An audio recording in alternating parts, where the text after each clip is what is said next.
Hello, cinephiles at large, and welcome back to the Cinema Hounds series of deep dives into the Oscars 2026. I'm Elysia, your guide to this year's 50 Oscar nominees and beyond. If you haven't yet, check out this year's kickoff episode where David and I responded to the nominations and previewed this year's 10 Best Picture nominees and shared some surprises and stats and key races. And since then, I've been joined for other episodes by subject matter experts to look at the shorts races and production design, costumes, and makeup and hair, not to mention the Independent Spirit and BAFTA awards bonuses. So check those out as well if you haven't yet. I have to say, I am particularly fond of the makeup and hair race this year, which if you have listened to that episode, you've heard Lisa and I talk about why. But I also always love one of my favorite categories every year is the international films. So that is the focus of today's episode. I am joined by Mexican film critic Héctor Serrano to discuss the international films, what's nominated, and what else we think should have been nominated. This is just such an expansive category that should really have 10 nominees, so we'll tell you what else we would put on that list, and then stick around until the end for a preview of what's coming up next. As usual, we will talk about the movie premises and some production details when it's relevant, but we will avoid film spoilers. Okay, without further ado, let's get into it. And I am here with Héctor Serrano, Mexican film critic with the blog and Insta site El Cinefilo Latino. I'll put the link in the show notes for those of you who can read Spanish and are interested. Héctor, you are specialized in short film, but you are also a general death racer. So how's your death race going? I must say that, well, first of all, thank you. Thank you for that introduction. I'm very honored. I've always wanted to do this, this is my first podcast ever. Exciting. So I'm very honored and I'm also excited. Yes, I have a blog, which is, it was just a personal project of mine when I started it, but then it grew to something bigger. I tried to specialize in short films. This is a blog, an Instagram page, and just now I'm starting to have a journalistic word, you could say that, in some Mexican publications, Mexican papers, Mexican magazines. Yes. Awesome. How's your death race going? I must say that this is a perfect year for me because I managed to watch some of the short films before they were announced as nominees, even before they were announced as shortlisted short films. And for the feature films, even though there's always one or two that are quite difficult to get or difficult to watch at the theater, I think I'm pretty good. The Mari Supreme is the only one that I haven't watched. Oh, okay. Well, it just was released on digital today, so woohoo. As we're recording. I'll say this will come out after that. So if you're listening to this, Marty Supreme is out on digital. But we won't be talking about Marty Supreme today. Today, we're going to talk about the... Yes, we won't be talking about that. Today, we're going to be talking about the Best International Feature Film, which this award used to be known as Best Foreign Language Film from 1956 to 2020. Before 1956, they would just give out occasional or, regular, but not every year honorary awards to a single film. And then they're like, let's make this an actual competitive category. The Best International Feature Film is awarded to the director of the film since 2014, but always to the submitting country as a whole. And this is definitely a field that's been largely dominated by European films. 59 of the winners have been European, 14 from Italy, 12 from France, although France has the most nominations with 41. And then to compare to that, only 9 from Asia, 6 from the Americas, outside the US, of course, and 3 to African films. So are you sensing a shift in that at all? I think we are sensing a shift, and I wanted to talk about this when we got to Oliver Lashe's film, Sirat, Mm-hmm. because he made a comment. I don't know when he did it, but it was he was complaining about how Brazilian people got a lot of influence into the Academy, and that's why they got nominated. And I Mm. was, well, it struck me a lot because I thought we are not really. He said they would nominate a shoe, right?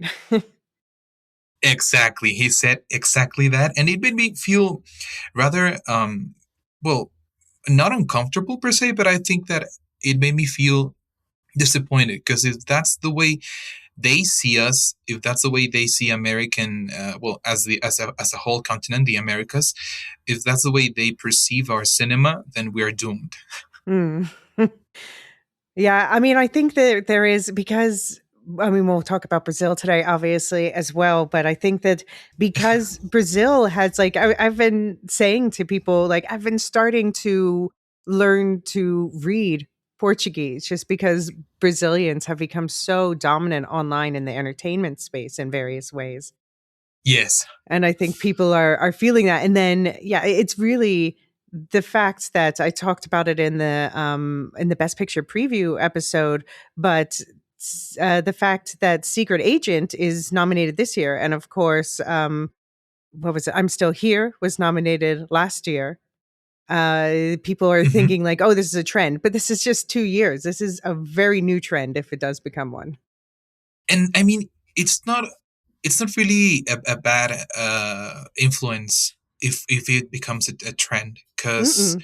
well, I won't judge, but France, for example, has been submitting films that are kind of problematic sometimes, and even though they are very we dedicated full an of art. entire we dedicated an entire episode to Emilia Perez last year with Mexican guests. So please, anyone who's interested in that, check it I out. know. But yeah. Yes, checking it out. Even though I'm not the one who judge. Mhm. I don't really judge Jacques Audiard with that movie because I feel where he's coming from. I know that he likes to portray what he feels are the struggles of Mexican people, but I guess that if he wanted to do that, he could have just be here a little longer. Right. Yeah. I mean, that's the thing is I say that in all cases, if you want to portray a particular place or a particular profession or something like that, then I do recommend having advisors who know a lot about that. But anyway. Exactly. But okay, so what you do that's not required of anyone, but what is required is that films that are eligible, they must have first released in the country that is submitting them during the eligibility period, which is not for most films now. For the other awards, eligibility period is, the calendar year in question. For international awards, because there's a few different extra steps involved there in terms of the selection within the home country. The eligibility period is usually something like October to October, but that can shift. And it must have been a theatrical release in its home country for at least 7 days in a row. And it must be primarily in a language other than English. There used to be a rule it had Mhm. to be an official language of the submitting country, but they took that rule away now. But the submitting country must have had, quote unquote, sufficient control over the production and to submit the Yes. paperwork correctly. I'm crying for Thailand's film, which I loved, which didn't submit the I paperwork. know. Yes, it was a very, very good one. I thought it was very creative. I would have liked it to be nominated, shortlisted, winner. Yeah. Yeah, I don't. So we're talking about a useful ghost. We'll come back to it at the end when we talk about other misses in this category. But yeah, it's such a shame. Mhm. I don't know. It was such a competitive year. I don't know if it would have been nominated, but it was one of my favorite personally. Yes, me too. Another controversial rule is that no US, and by US that also includes Puerto Rican films not in English, are eligible. So that's come up with films from like Letters to Iwo Jima to Minari a few years. Obviously, any Puerto Rican film's going to be largely in Spanish. Hmm. Um, and so they're eligible for the other categories, of course, but not for because they're called international film. That's what it's called. Not like in the BAFTAs, they call it what is it? Best film not in the English language. So that's more specific. And for the BAFTAs, Hmm. they require a UK release, but there's no restriction on nationality. So we'll talk about some films that were nominated for BAFTAs later that are not eligible for the Oscars. So that sucks. But yeah, do you think that did you think that the US should be able to submit non-English films to this category? This may sound a little harsh, but I Mhm. think that they shouldn't, because I see that a lot of American films have this kind of special treatment when they have the campaigns, and Mm. for international films, it's I don't know, it's harder for us to get inside the US. And even though they know the ropes and they know how to do it, I wasn't talking about that. I think I refer to the fact that they are actually very hesitant to read subtitles, or Mhm. to even think, oh, this comes from Mexico, or this comes from a, well, quote unquote, third world country. And I don't know, maybe if they came from the US, we would be a lot of feature films from the US nominated. Mm. And I don't know if I would like that. Yeah. No, I completely see that point. I guess the counterpoint is that, as you say, because Americans hate reading subtitles, those films are at a disadvantage compared to English language films from the US. Um, so they sort of Hmm. fall into, in between the cracks. But yeah, you make a good point as well. Even though I loved Minari and I loved Letter from Iwo Jima, Hmm. but that's just two movies that I think that are very good examples. Right. Yeah. I mean, I started to think about this particularly in when was Minari? Like, I don't know, 2021. I'm just pulling that out of the air. I'm not really sure. 2021, I think. Yeah.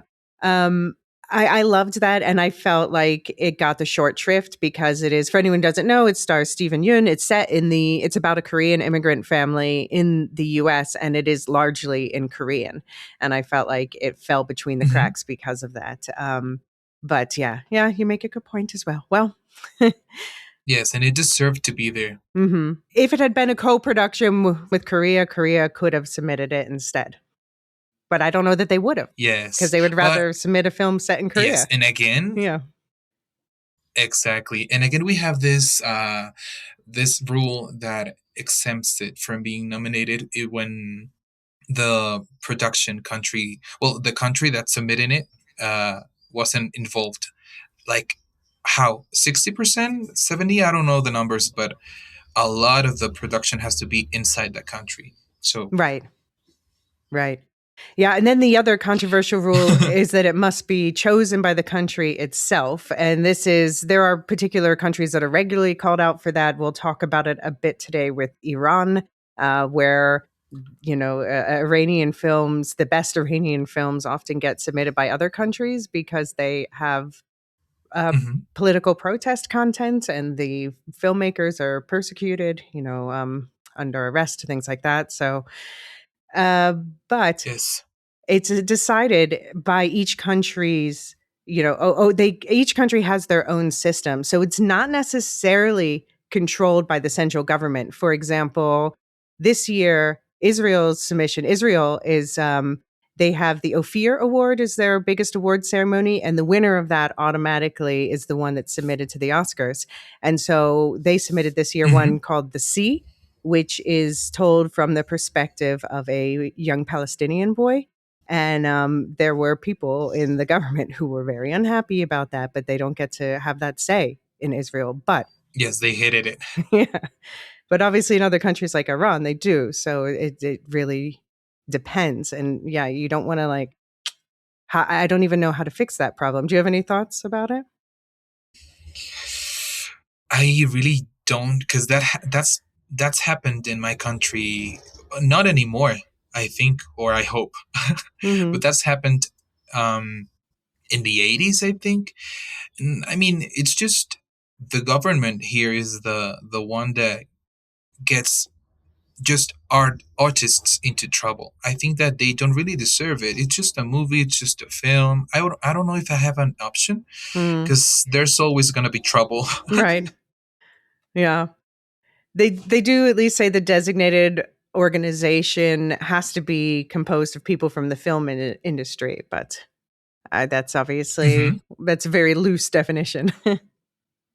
Yes, yes, a very loose definition because even in my country, there has been a little of controversy around that because we have some actors who are paid to change their perspectives and stuff, their opinions and stuff, and then Mm. we are informed that it was just biased, that it wasn't really fair, equal. I don't know. Yeah. Yeah, I mean, it's hard to say what is the best way to do it, but this is how it's done now. And then once the films are submitted and they put out a list and say, okay, these films are officially eligible if they, didn't mess up their paperwork. Thailand. Sorry, I'm gonna keep crying about that film. Then there is, since 2022, the way that they do it, there's first an international feature film preliminary committee that shortlists 15 films. And then after that, an international feature film nominating committee narrows those 15 down to the 5 final nominees. And of course, we're going to be talking about the 5 final nominees today. This year, 2 of Hmm. them are Best Picture. There was hope for 3 of them, although I'd say 4 of them had a shot in the Best Picture category. And just FYI, Hmm. we're going to talk about movie premises and production stuff, but we're going to avoid film spoilers because we won't assume that you've seen all these movies yet. Yes. Okay, so And most of them are very important to like not to share details because that's the core part of the movies. yeah.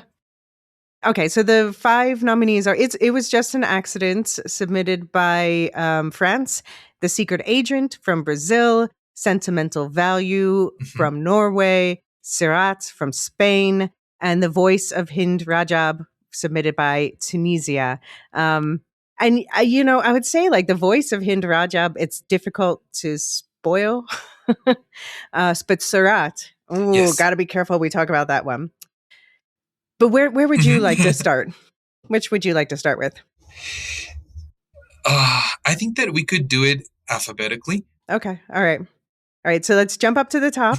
It was just an accident. All right. I'm going to try to say Okay. this in Persian. Yektasadov Sade. Sorry. I'm sure that was terrible, but I tried. Ensemble accident. Uh, oh, I'm better at French. Surprise. Go, please. Yes. Directed by Jafar Panahi. This is his first and second nomination this year, and submitted by France. This is a co-production with Iran and Luxembourg, and the languages spoken are Persian and Azerbaijani. And this is, we're talking about the controversy in Iran, and it is often the case that other countries will submit Iranian movies that would not get submitted at home. So, and the reason for this Hmm. is the plot is an unassuming mechanic is reminded of his time in an Iranian prison when he encounters a man he suspects to be his sadistic jailhouse captor. And we will also be talking about this in the best original screenplay category. This is the one that was expected to get that third best picture nomination perhaps, or maybe a best picture nomination instead of, say, The Secret Agent, but that didn't end Hmm. up happening, which is kind of a surprise because this won the Palme d'Or, the biggest prize at Cannes this year. um, and Panahi's just really loved. He's won one of just a handful of directors that's won the Palme d'Or at Cannes, the Golden Bear at the Berlin Film Festival, the Golden Lion at Venice. And Hmm. there's a lot of sympathy and empathy for him because of his history. He was, again, because of this film, he, was again, Imprisoned. yes.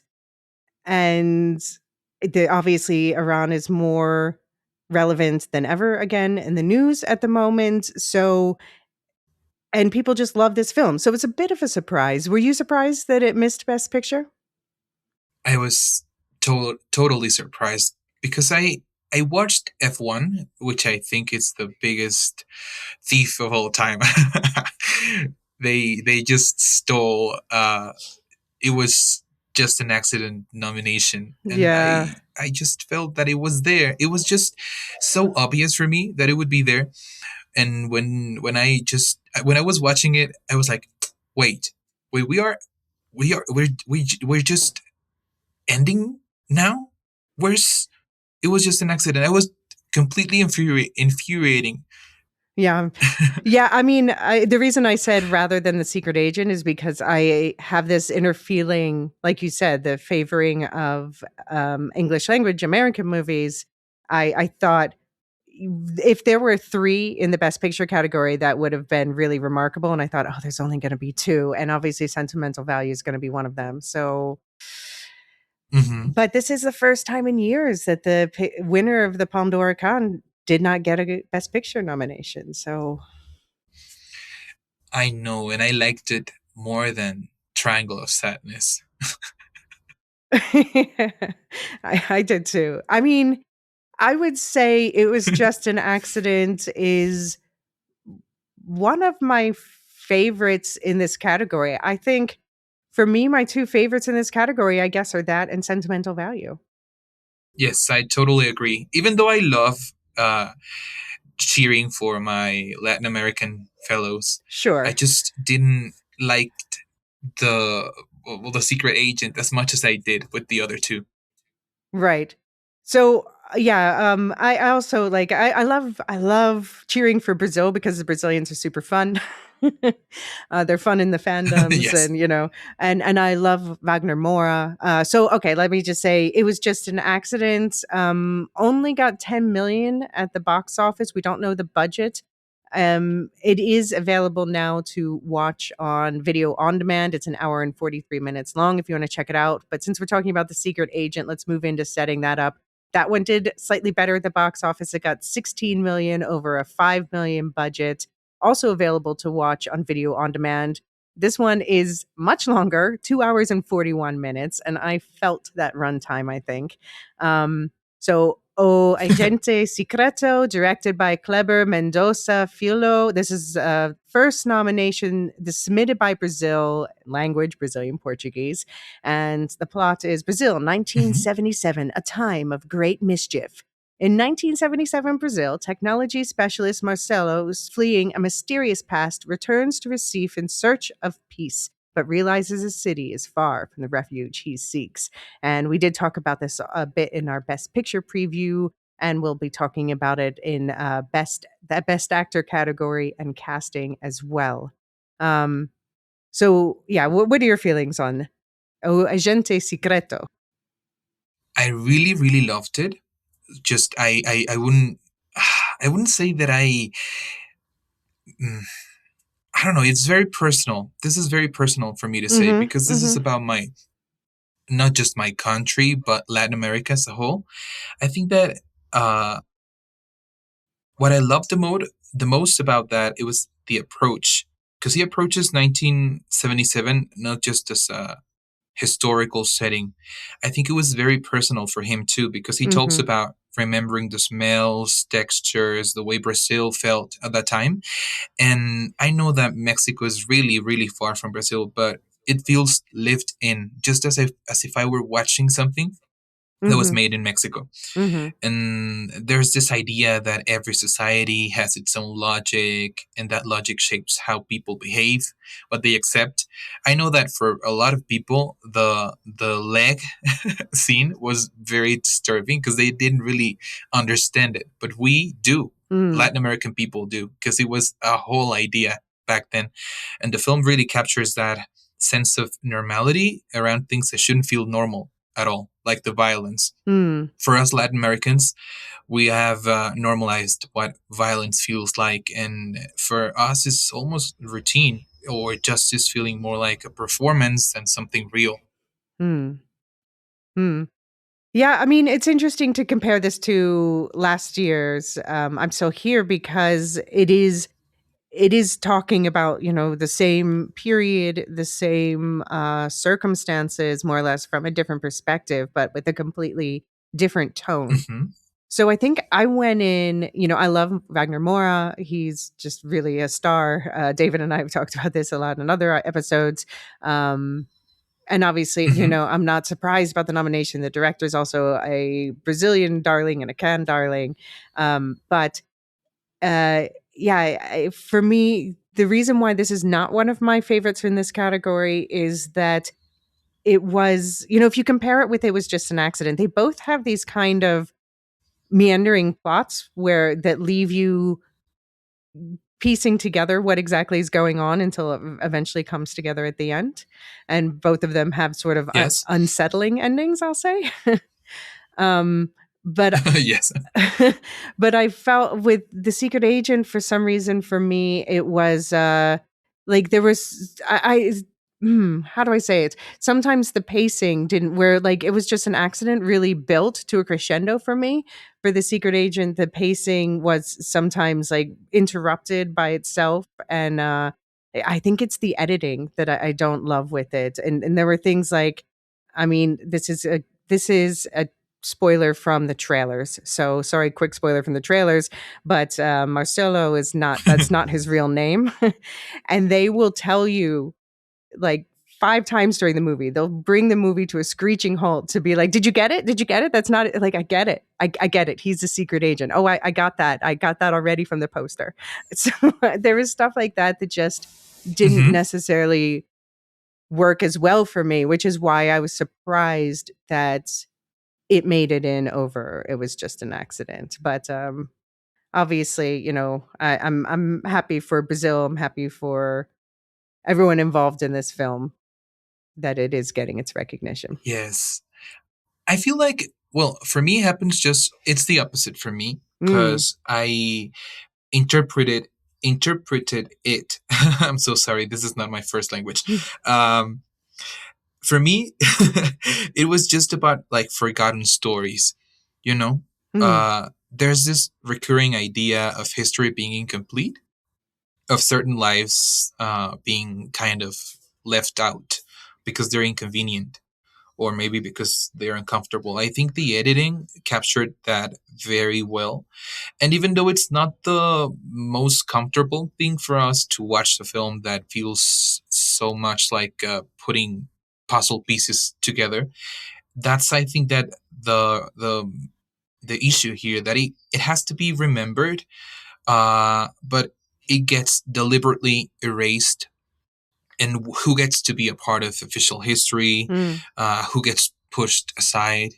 I think that the editing captures that pretty well, even if it's not comfortable for us, Yeah. the audience. So we should say It Was Just an Accident is based on, situations that have happened in real life. The Secret Agent is based on real people, actual people. Hmm. Yeah. Yes, and I know that It Was Just an Accident is just, well, it hits harder because this film, he has been arrested, he has been banned from making films, imprisoned, and he keeps making them anyway. Like Mm-hmm.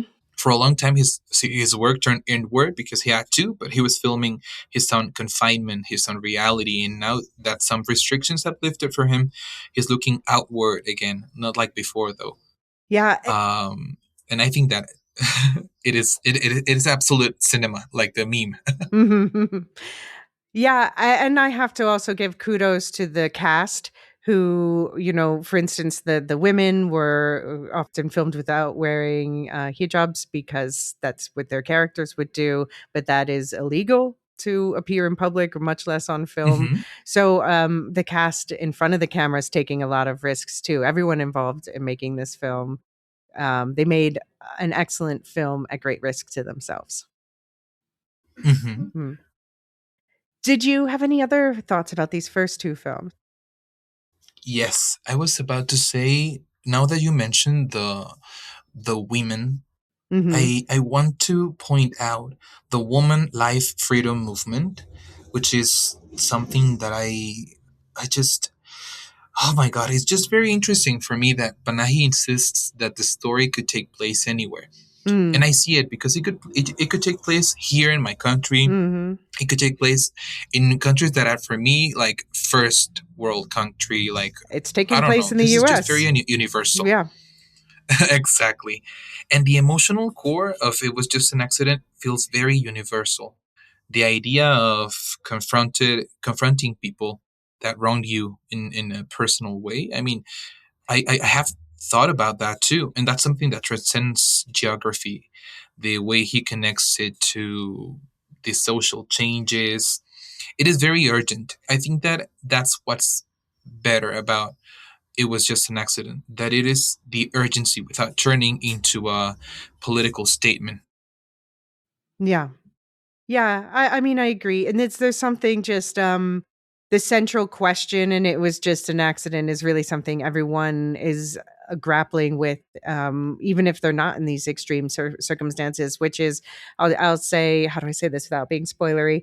I guess the central question is just sort of, how do you, um is revenge the right way to go, or is forgiveness the right way to go, basically? Hmm. Well, Yes, the ending. Oh my god, I yeah. don't. I won't talk about it. but But but I the mean, ending. it's one of the best endings Oh. of.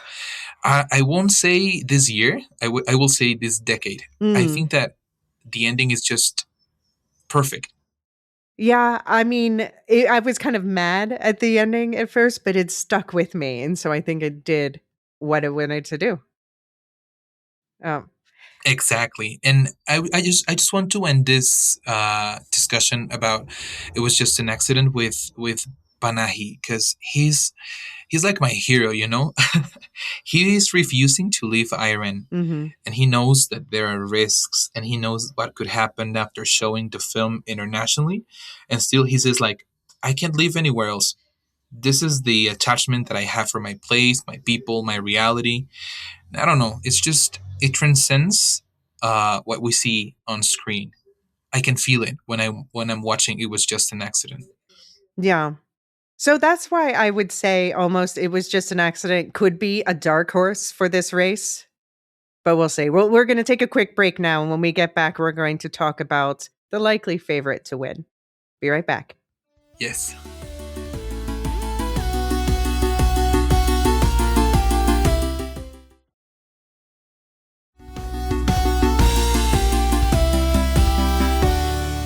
Okay, so let's talk about the big Norwegian elephant in the room.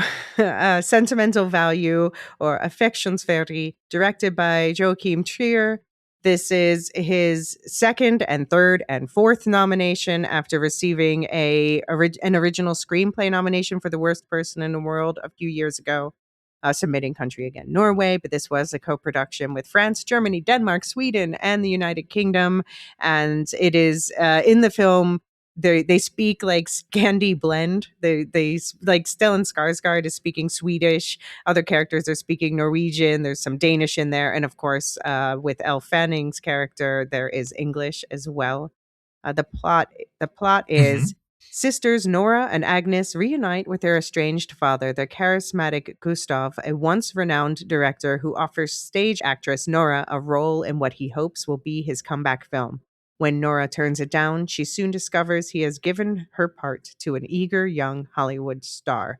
And we did talk about this in the Best Picture preview, where David called it cinema with the same meme. And we will talk about it also in Best Film Editing, Directing, Original Screenplay, Actress categories, Supporting Actor, and twice Supporting Actress. So definitely the most heavily nominated film in this category, and it did win. It didn't win the Palme d'Or, which again went to. It was just an accident, but it did win the Cannes Grand Prix. Um, and it had Hmm. a budget of 7.8 million and a box office of 22 million, which I think, yeah, it does make it definitely the biggest grosser in this category as well. And you too can see it on video on demand, and it's 2 hours and 13 minutes long. What are your feelings about Sentimental Value? I completely loved it. I really liked it because of the family dynamics. I won't get into spoilers, but this isn't one of those movies where everything builds up to a big, like, emotional reconciliation and everyone suddenly understands each other like my Mexican soap operas. It's messier than that. Hmm. Very, very messier. And honestly, much more honest, which Hmm. I give thanks. Like, I love it. At the center of the story, you said it. There are two sisters, Nora and Agnes, and what I loved it is that they grew up in a house that, well, feels alive. That house Hmm. feels like a character, and I know Absolutely. that it does in other movies, even Sound of Falling. But in this movie particularly, I think that it's very relatable. The idea of being able to express everything like through art, but not knowing how to do it in real life. So I was just crying the whole time, watching Nora and trying to be like Agnes, because Agnes was just I loved her character, but Nora, I just felt like her. I think it resonated with me, and even when it finished, Nora was like, I want you to I want to hug you. I want to say that it's okay, Nora. So Nora is the Renate Reinsve character, the lead actress nominee. But I'll say I resonated most surprisingly with Agnes, the Inge Ibsdotter Lilias.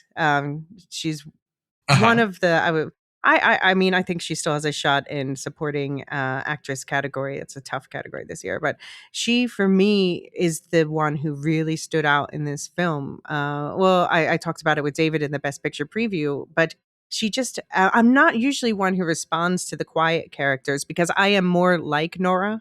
I am more like the loud and neurotic type, but just her Hmm.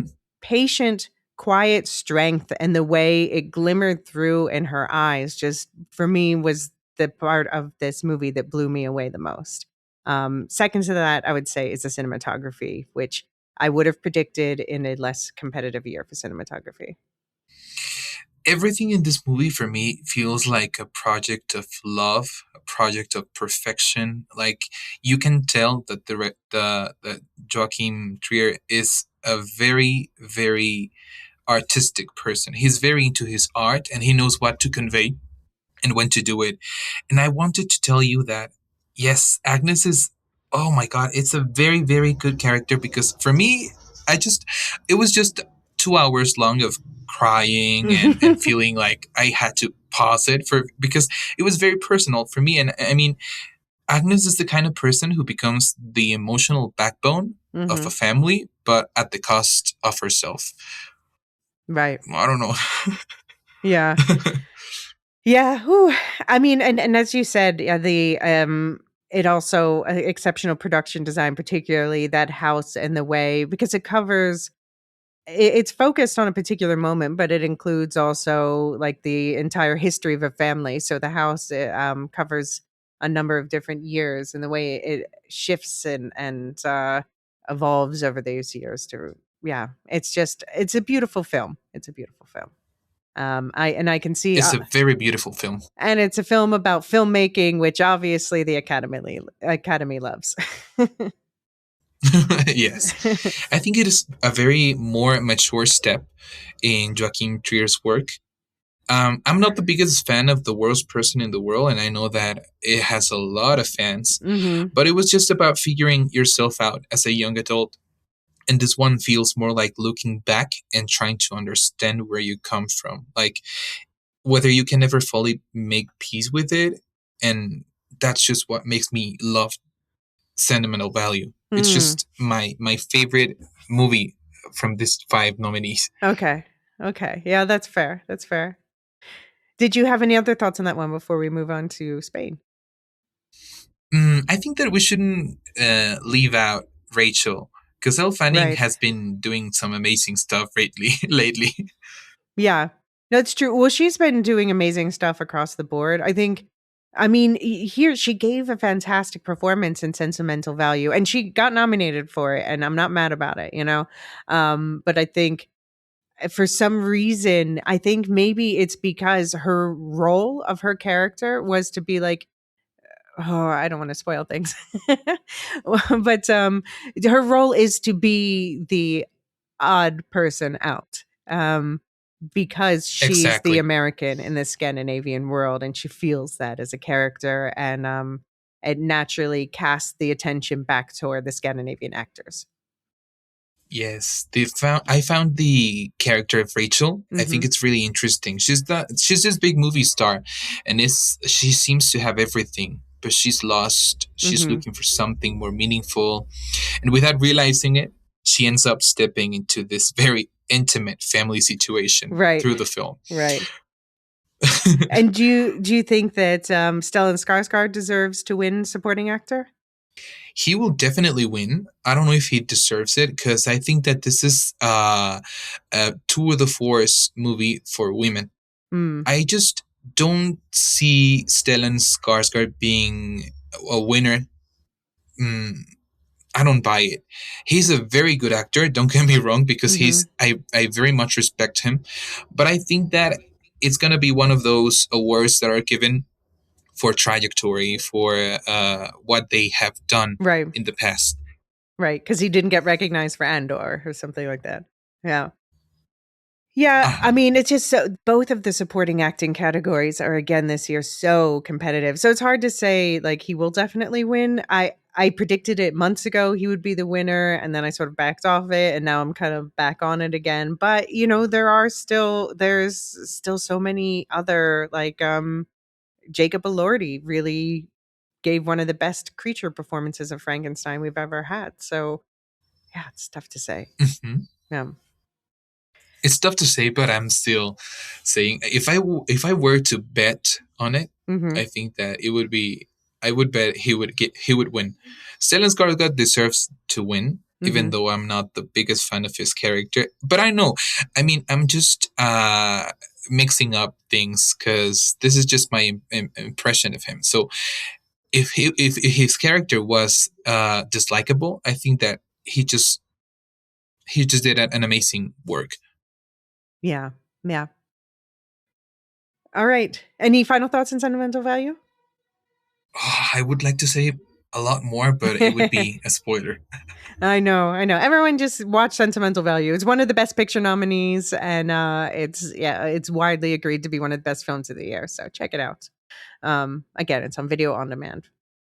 Uh, Moving on to one that's less easy to watch right now, but will likely be on video on demand in March. That is Serrat, the Spanish entry. It's an hour and 55 minutes long, directed by Oliver Lax. First nomination, again, submitted by Spain, but a co production with France. And the languages spoken are Spanish, French, English, and some Arabic because it takes place in Morocco. Uh, a man and his son arrive at a rave lost in the mountains of Morocco. They are looking for Marina, their daughter and sister, who disappeared months ago at another rave. Driven by fate, they decide to follow a group of ravers in search of one last party in hopes that Marina will be there. And this one it got two nominations, so we will also talk about it in sound. It was thought to be a potential Best Picture contender, and it was also shortlisted for cinematography and score, which I think are deserved. But yeah, I think that, as I said, I think there's limited places for international films in the Best Picture lineup, and this was definitely in fourth place. So I wasn't surprised not to see it there. What about you? Did you think it might be a Best Picture nominee? Oh God, I I didn't really like Sirat. I think that it was Mm-hmm. well. I respect what it was trying to do, but Right. I didn't fully connect with it. I was Mm-hmm. hoping for another miracle. I know that the first miracle was having the voice of Hind Rajav, even though it was in detriment of no other choice. But I Mm-hmm. wished it would be Gokuho because you know that I loved it. Mm-hmm. I Mm-hmm. told you before that I loved that movie, so I Yeah. was hoping for Gokuho to get a nomination. Yeah. Yeah, I mean, Surat, I see why people like it, but I called it in my letterbox review. I called it the Mad Max prequel. I didn't know I didn't want. Um, and I think why the reason why me and some other people have kind of a visceral response to it is it plays a bit of a dirty trick. And I'm going to be careful about spoilers here, but I will say the tone shifts halfway through and it becomes much more nihilistic. And I Mm-hmm. so the title comes from Arabic. As-Sirat is, according to Islam, the bridge over which every person must pass on the day of resurrection in order to enter paradise. Um, and I don't feel like the film ultimately delivered on the promise of that title. It just, yeah, ended up feeling like there were some cool scenes that I definitely remember more clearly than a lot of other films. It is one that sticks in the mind. But I walked away being like, well, what, what did this say? Why is this one of the most important films of the year? You know? Mm-hmm. Yes, exactly. I think that you can tell the director is deeply invested in exploring questions about change, survival, and those moments when life forces you to confront who you really are. And I appreciate that. But at the same time, I find myself admiring it more than actually feeling moved by it. And the themes, for me, are Mm. compelling on paper, but the way they're presented feels too insistent. It's not natural. Hmm. Yeah. No, I see what you mean. It starts to feel, at first it feels too diffuse and then it starts, oh, like, oh, I'm starting to like where this is going. And then suddenly it shifts gears and it feels like, uh, doing things for shock value almost. Yeah. Yes. Personally, the experience remained more intellectual than Hmm. emotional. I Yeah. understood what the film wanted to explore, confronting mortality, stripping away ego, finding light, connection, but I never fully felt carried by it. Even Mm. if it's more like tender or human moments, I felt a certain distance that kept me from truly entering the emotional core of it. Yeah. Yeah, I will say the Galician director is a prior Ken Darling, so it was a matter of time before I think he finally broke into the Oscars in this category. And the film has been well liked. It had a budget of 6.5 million euros and a box office of $10.4 million. Yeah, as I said, you can watch it on video on demand probably in March. I think it's still in theaters in a lot of places right now. And I would say it's Hmm. worth it if like what you're looking for is a vibe with a cool score. I did like the score and wouldn't have been mad if that had been nominated. Hmm. Yes, the score was excellent. Um, did you have any final thoughts on Surat? Nope. Okay, then let's move on to the fifth and final nominee, The Voice of Hind Rajab, or Shout Hind Rajab, directed by Kauthar Ben Hania, this is her third nomination after The Man Who Sold His Skin in 2020, and in the documentary category, Four Daughters in 2023. And I'll say Four Daughters was my favorite documentary of that year by a long shot. Um, this was submitted by her country, Tunisia. Yes, me too. Yeah. Yeah. I'll talk about, I'm going to compare this a bit with Four Daughters because, well, we'll get to it. But it's submitted by Tunisia, co production with France, and the language is Arabic. It is based on the true events and emergency calls recorded by the Palestine Red Crescent, a aid group. On January 29th, 2024, Red Crescent volunteers receive an emergency call. A 5-year-old girl, I thought she was 6. But anyway, a young girl is trapped in a car under fire in Gaza, pleading for rescue. While trying to keep her on the line, they do everything they can to get an ambulance to her. Her name was Hind Rajab. And this is the only nomination that the film got. And it was kind of, it's not a surprise that it got in here, but as you said, it did displace another movie that we're going to talk about in a little bit, No Other Choice. Um, Hmm. I mean, I'll say this is one, it's a true story. And it's actually one of 3 films about this little girl, Hind Rajab, that were released this year. The other 2 were short films. I've seen the Dutch short film Close Your Eyes, Hind, that won the Golden Calf, which is the highest prize at the Dutch Film Awards this year. And there was also a Jordanian short film called Hind Under Siege. I haven't seen that one, but it looks from the poster like both of those are from the perspective of actually Hind in the car in, Gaza. Whereas this film is, you don't see that perspective at all, but they use the real recordings from the actual call that happened, and then they have actors reenacting what the volunteers at the Red Crescent were saying and doing and going through as they tried to negotiate with the Israeli army and et cetera, to get rescuers in to help her. And I said it's hard to, I guess we won't talk about the end, but I'll just say it's definitely the most difficult watch of this bunch by a long shot, and this is after we talked about the nihilism of Surat. Hmm. It's also Yes. it's also because it's very real. I think because of this, even before the film premiered, a whole slew of celebrities, including Brad Pitt, Joaquin Phoenix, Rooney Mara, Alfonso Cuarón, Jonathan Glazer, Dee Gardner, and Jeremy Kleiner, they all got on board as executive producers just because people feel so passionately about getting this story out there. What did you think, though, of it as a film? How do you feel about the voice of Hind Rajab Mm. in this category? Well, first of all, I love what Kauthar Benhania's been doing since I watched The Man Who Sold His Skin. I remember that I loved the social commentary in that film. And she's always been really good talking about borders, identity, art, exploitation in such a smart, layered way.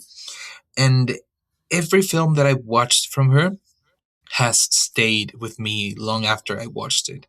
And even more personally, I actually became friends with Jaja Mahaini, the protagonist of The Man Who Sold His Skin.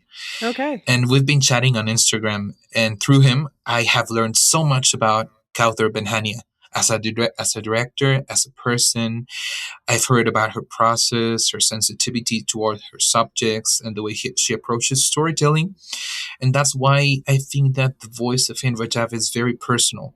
Mm-hmm. And it's how personal the film feels, uh, where you can tell that this isn't just another project for her.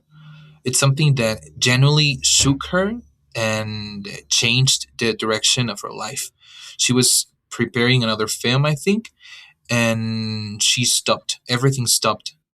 That kind of of call artistic pivot doesn't happen unless it hits you very very deeply, because the whole film grew out of a real audio. You've said it, and just imagining her listening to 70 minutes of a child begging for help. I Mm-hmm. just understand why she felt she couldn't move on and had to make this film. And it's very powerful, her choice to keep the violence off screen. This is a very, very full of violence time to live in, and we're constantly bombarded with graphic images, and that decision feels radical. Mm. Instead of showing everything, she focuses on the waiting, the fear, the silence. That can be even more devastating. You can imagine what you imagine is far worse than anything that you could be shown directly. So it's a very good movie, even though I wouldn't like to watch it again. Right. Yeah, it is an endurance test. Although it is only an hour and 29 minutes long, and you can watch it yourself from March 10th. It'll be on video on demand. So it's a short runtime, but it's certainly, you feel it because it's playing out in real time with these people who are just trying to do everything and feeling helpless, trying to help this girl from afar Mhm. when everything's fighting against them. Um, it's interesting to contrast with her. I said that the documentary Four Daughters was my favorite of the 2023 lineup. And this is a very different type of film because she does, okay, so this one is in the narrative category and that one was in the documentary category. But, as we talked about, they use the real recordings in this and such, she likes to blur the lines between the two. So it's sort of a hybrid docudrama narrative feature.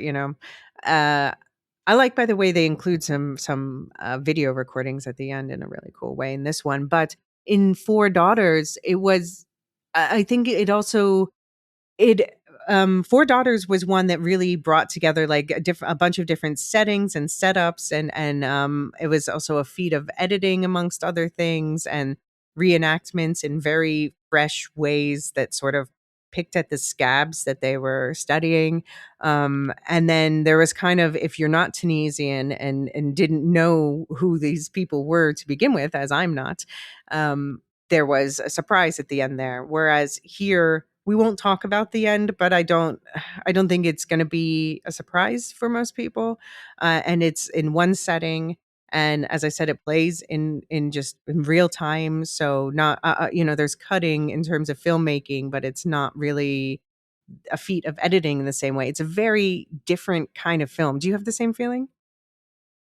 Yes, I think absolutely. I think that it's just instead of a traditional documentary that has footage, interviews, it recreates missing daughters, and just that feels so bold because it's just not telling a story; it's showing memory being reconstructed in real time, and I think that most documentaries don't do that very often.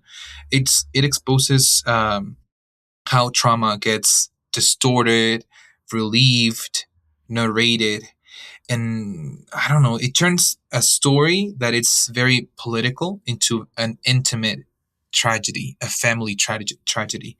Because on paper, it's just about two girls from Tunisia who left to join ISIS. But you don't do Mm-hmm. that. You don't know about that until the very end.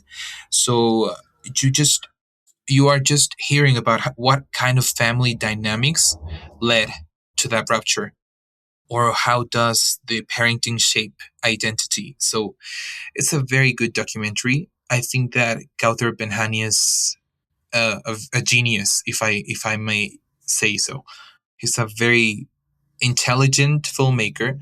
He knows how to convey emotions, even though, well, it's hard not to convey an emotion from this, but she knows what to do and when to do it. And how do you think that the style and structure of Hind Rajab compares? I think that the voice of Hind Rajab doesn't seem interested in spectacle, and Mm-mm. what's what made Four Daughters stood up for me. I think Yeah. that it was um, the thing that it's not emotional manipulation. It's more focused, is intimate in its grief. It's a single location built around a voice, around the testimony, around absence, and that's what makes me feel that Four Daughters, like the like I don't know, if these movies were related, they would be sisters. They would be sisters because I think that it takes a lot of confidence as a filmmaker, trusting that emotional weight of the story is enough without needing to show everything. Hmm. It feels like the kind of film that will be hard to watch, but it will be impossible to ignore. I think that that would be my line for this movie. Hmm. Yeah. I'll say it is, in addition to the Israeli film we mentioned there, which was not shortlisted, were three shortlisted films about Palestine this year. This is the only one that got nominated, obviously, but the others were from Tunisia, Palestine, and Jordan. And we'll talk about those a little bit more in a second. But it's interesting that you can line them up to sort of, the three of them come from different time periods, sort of tracing the history of events there, and with Hind Rajab being obviously the most recent. So obviously, this is something that's, this is one of the major topics this is the topic that won the documentary category that last year. And there is some representation of that in docs this year, but not really. There's a lot of other more interest in, for instance, Russia and Ukraine in documentary this year. But so we really felt those questions being grappled with in the international film category instead this year. Mm-hmm. Yes, once you truly listen to the story of Hind, you can really pretend that you didn't hear it. Yeah. So this one, it did not make a big impact at the box office. We know the budget. We don't know the budget, but we know the box office was only 5 million, which is it's for I can't imagine how little this cost to make. There's no special effects. Really, there's like computer graphics about like, oh, the map. How do we get the ambulance there? But it's one location, as we keep saying, very limited cast, so I can't imagine it costs much to make. So it's done quite well for itself, but I would say the impact is more felt in by the word of mouth and emotionally. It premiered at the Venice Film Festival, and it did get the grand jury prize there and 6 other prizes, and it set the record for the longest applause at a film festival with a standing ovation of nearly 24 minutes. I deserved it. Do you have any final thoughts on Hind Rajab? For my own sake, I think that no. All right. We'll just we're going to take a quick break here. When we come back, we're going to talk about our predictions and personal preferences and which films we think missed. Which films we would have also liked to have seen up here. All right, just a second.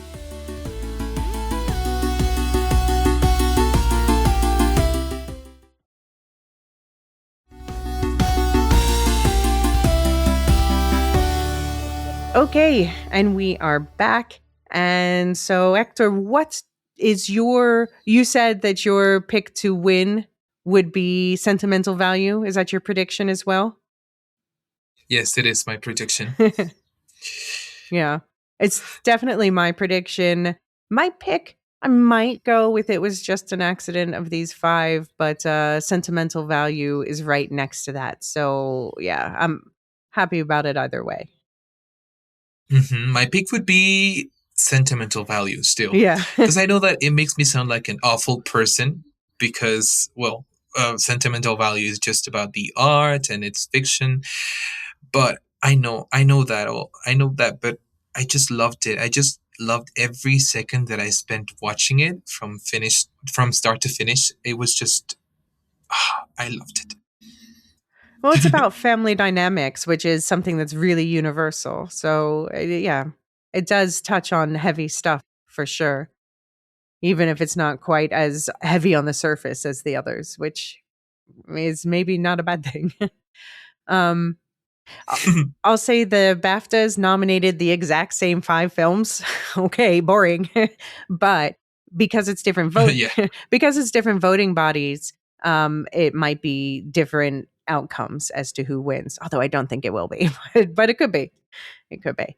And as we've been kind of referring to, the one that missed that people are most upset about is No Other Choice, Park Chan-wook's new film from South Korea. It was shortlisted, but people were predicting Neon, a distributor, has become known for dominating this category, and people were wondering if this year it might get all 5 films.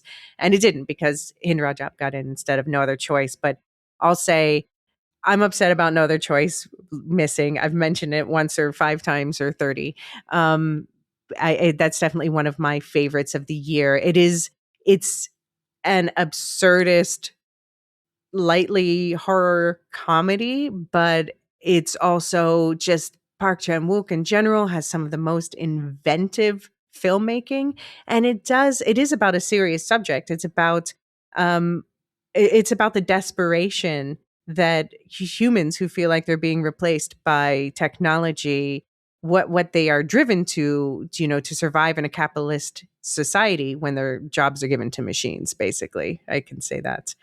Are you a No Other Choice fan? Are you a Park Chan-wook fan in general? I am a Park Chan-wook fan, but I just knew that they were gonna do this to him again.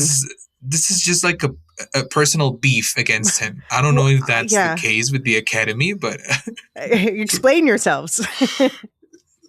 yeah, explain how how did it not get into? Yeah. People say like, okay, I said it myself that Hind Rajab got in instead of No Other Choice, but I think honestly Sarat got in instead of No Other Choice. I think I would have put No Other Choice Exactly. there. Yeah. Yeah. Oh my God! No Other Choice might be Park Chan Wook at his most deceptively humane, and perhaps his most terrifying, precisely because of that restraint. It presents itself as a black comedy, as you said it, Hmm. but it slowly reveals something very more unsettling. It's a portrait of modern survival. I think it was Park Chan Wook's year, and again they did him dirty. Yeah. And if anyone's not familiar with the name of this director, we keep saying he's best known for Old Boy, which is actually the one film of his I hate because of sexual assault and animal abuse stuff. But I love every other film of his that I've seen, like The Handmaiden, like Decision to Leave. He's just Decision to Leave, I called modern Korean Hitchcock filmmaking. And this, like, No Other Choice, I would love to have seen it nominated for cinematography just for its sheer inventiveness. It's just, yeah, it's Hmm. a gorgeous film. So definitely check out No Other Choice. Anyway, I'll say the other shortlisted films were Belin from Argentina, about based on a real case revolving around abortion. Sound of Falling from Germany, tracing uh, generations of especially the women in a family on one farmstead. Homebound from India, about two best friends who join the police to escape discrimination and poverty. The President's Cake from Iraq, set during Saddam Hussein's time, about when he forced everyone to bake him a birthday cake, and poor families couldn't afford it because of the sanctions and such. But it is actually kind of a comedy caper, but a very definitely with a sad tinge, we'll say. We'll come back to definitely Japan's Kokuho, which you mentioned already, which is set in the kabuki world.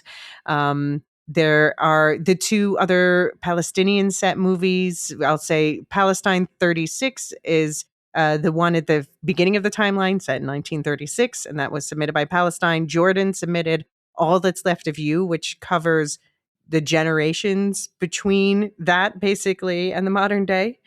And Switzerland's Late Shift, which is about a nurse on a late shift, kind of following a very stressful late shift, I'll say. It really gives a lot of empathy for nursing Yes. staff.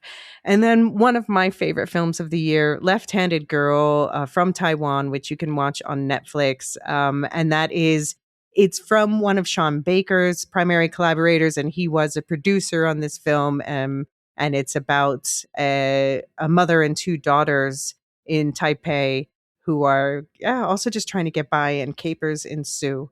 Um, which of these would you like to shout out? I'd like to shout out President's Cake because it was very hard to watch, but it was a very light-hearted comedy at times. Hmm. I don't know. It stayed with me in a way that I didn't expect. That movie, on paper, it was very simple. I wasn't even attracted to the whole synopsis, even though when you're inside the film, it stops feeling simple very quickly.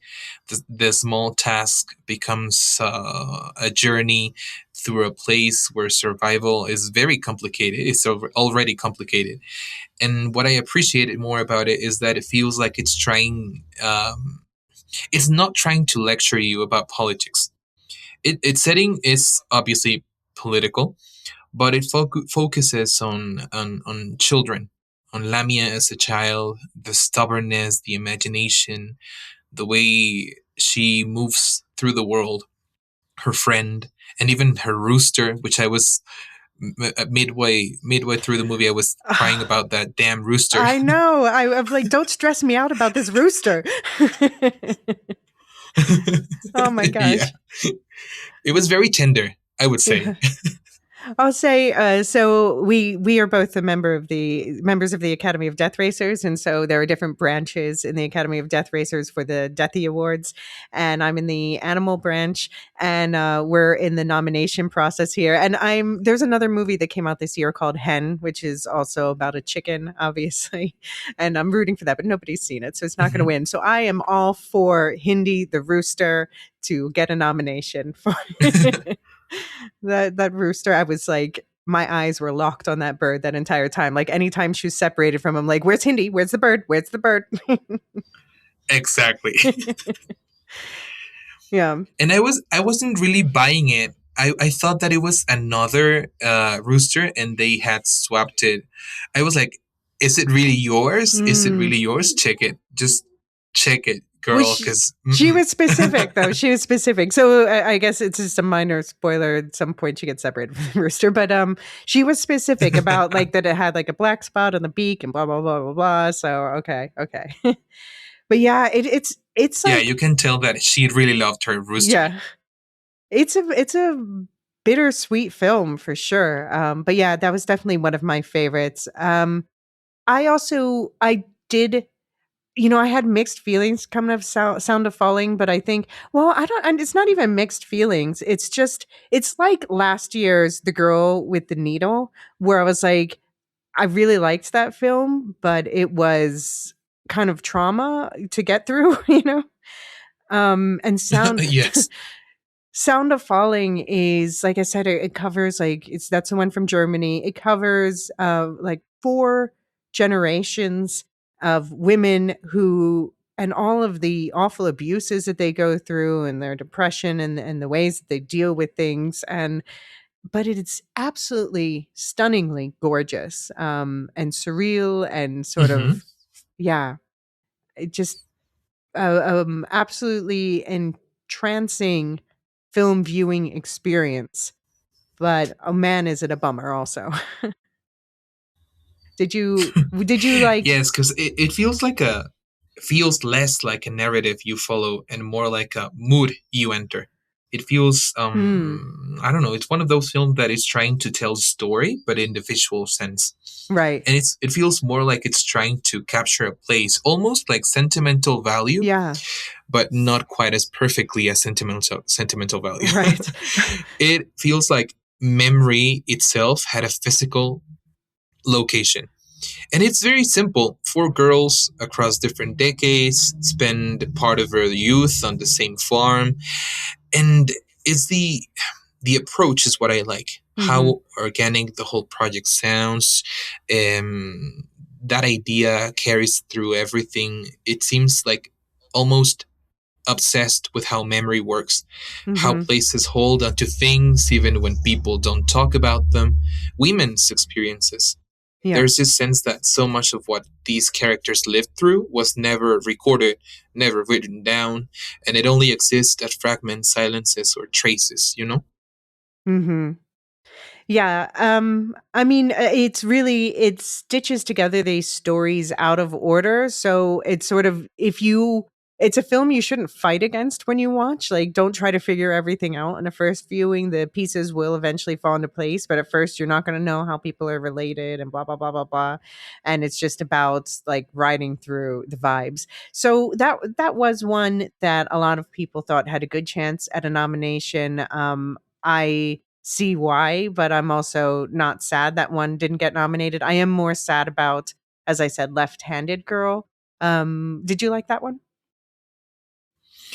I really liked it. I did. I watched it with my family on Netflix, and it was a very strange thing to do. I will never do it again because I think that I missed a lot of that movie just because I chose to watch it with them. But I think that it's a very very personal story about.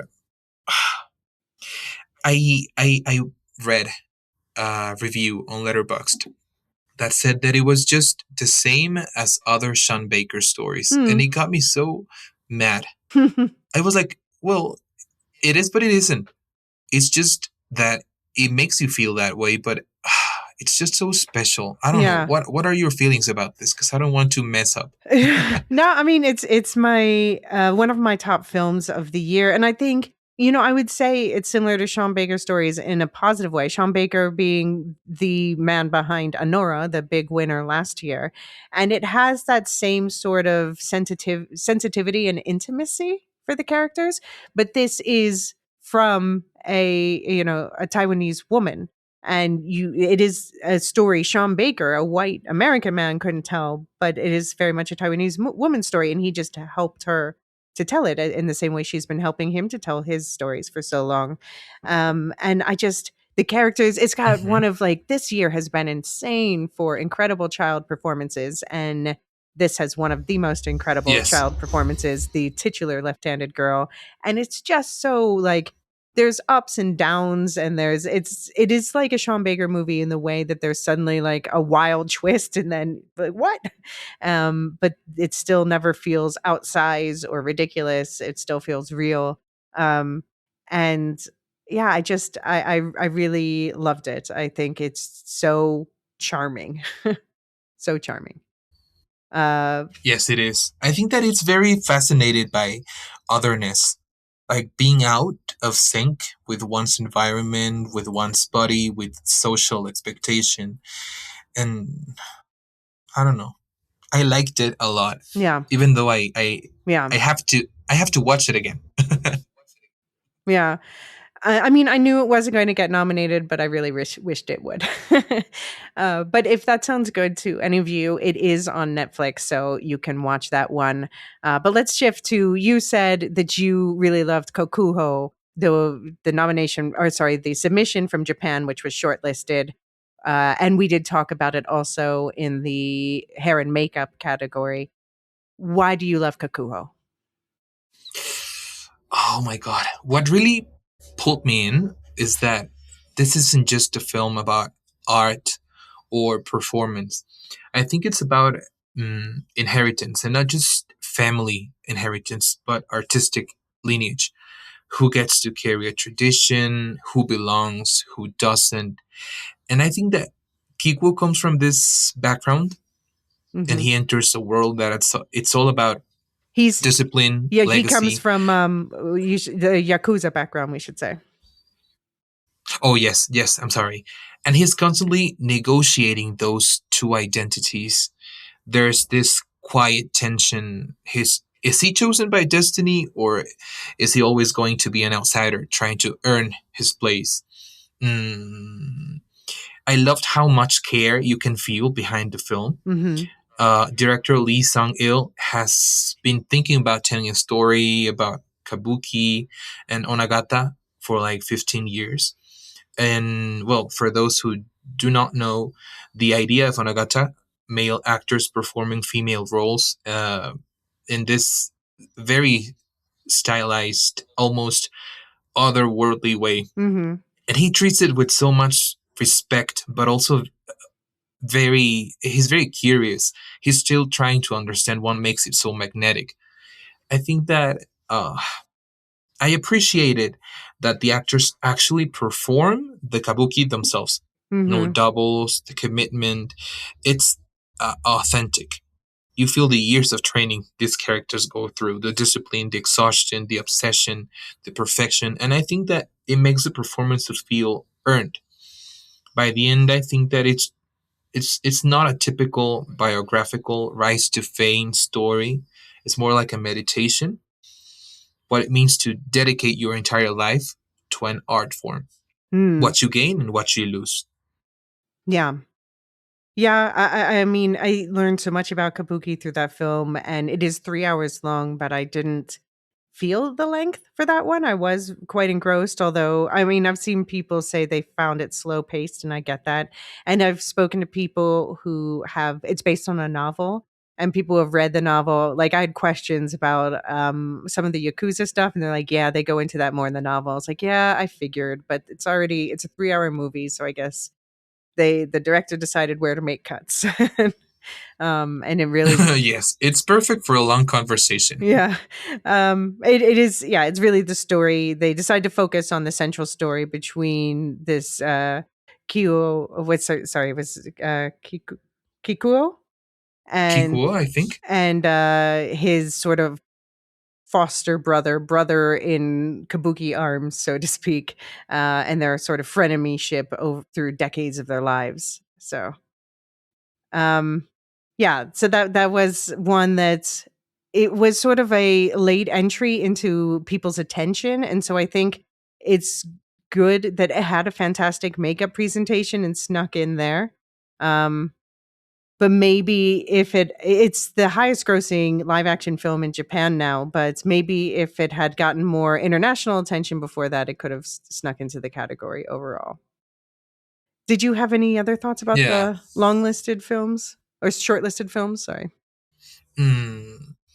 I think that I have a comment about two more Okay. films that really made me think a lot about. Mm, the first one is Homebound. I think that Homebound is a movie that most people just don't. They underestimate it because it feels like a very mid film.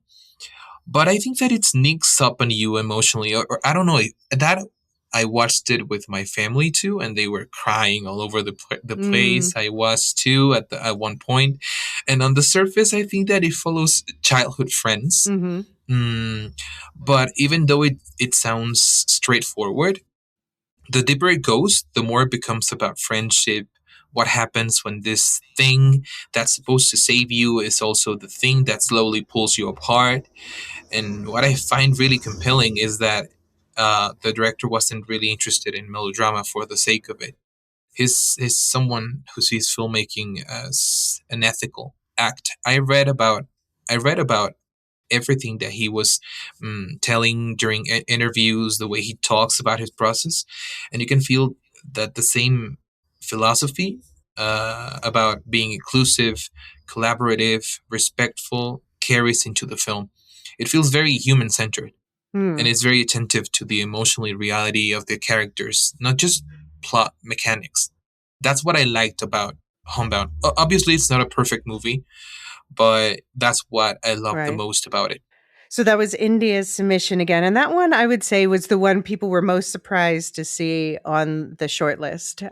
But then there have been a lot of reactions like yours who say, like, oh, but actually, since I was prodded to watch it, I do connect with it. And that is one that's one of the easiest ones to watch because it's on Netflix. Hmm. Yes. And also because even though I won't get into spoilers, I think that for the most of it, it's a very joyful thing to watch.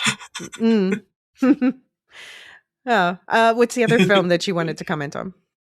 And I wanted to comment on All That's Left of You because Mm. it absolutely destroyed me. Um, it sounds like the kind of film that understands history, but not as something that's distant, as something that lives inside the families.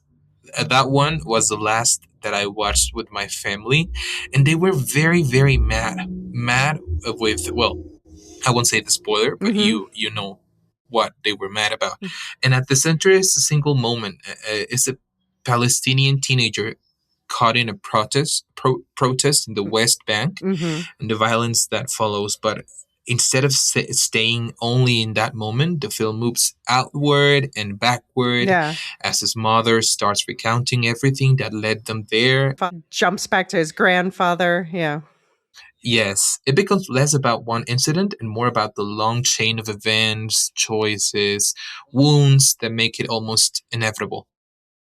Yeah. Yeah, and it does. I mean, so it does this whole generational thing, and that's almost like confined to just more than the first half of the film, and then it becomes something unexpected in the second half, where that explains. At first, I thought the title was about Palestine, and I suppose it is to a certain extent, but then it becomes also more personal at the end too, and about personal questions of morality in the midst of this conflict. And what's right for this Yes. family, and yeah. Oh my God. I think that what I find most compelling is that, well, I loved that it was directed by a woman, because that's something that most people don't really see. That the academy is starting to shift, and I know that there's a lot of stories that can be told from the women's perspective that we are missing on. I think that this is very compelling because the director's intention was to create empathy rather than just explain the conflict. Or, well, she talks about recognition as the starting point for healing. And I think that cinema becomes a way of making that recognition possible, to like bringing audiences into the intimate emotional space that otherwise we would never enter. Yeah. Yeah, and I'll say that from the production standpoint, the film was all set to begin filming. It was going to film in Palestine in the West Bank, and they were all set up to film around October 7th. And then when things started to go down, it's like, you can't do this here now. You got to get out. So they went and filmed. Jordan said, okay, you can film here. And that's why Jordan ended up submitting this film. And again, yeah, Palestine submitted Palestine 1936, which is kind of a prequel companion piece in a sort of way. So yeah, I know a lot of people really connected with All That's Left of You. I've seen a lot of love heaped on that one. This is a good spot to take one last break, and when we get back, we're going to talk about some of this season's other recognized international films and more of our own personal favorites. Be right back.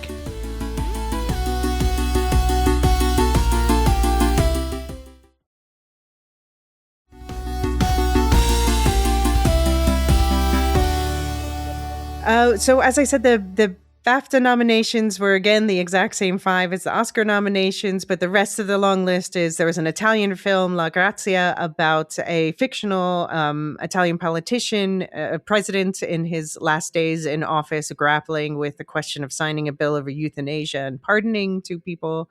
Left-Handed Girl was also on that list. No Other Choice was on that list, but also 2 others that we haven't really mentioned. Nouvelle Vague, which is a French and English language film, was not eligible for the international Oscars. It's directed by Richard Linklater. So people thought maybe France would submit it, but no, they ended up going with it was just an accident instead.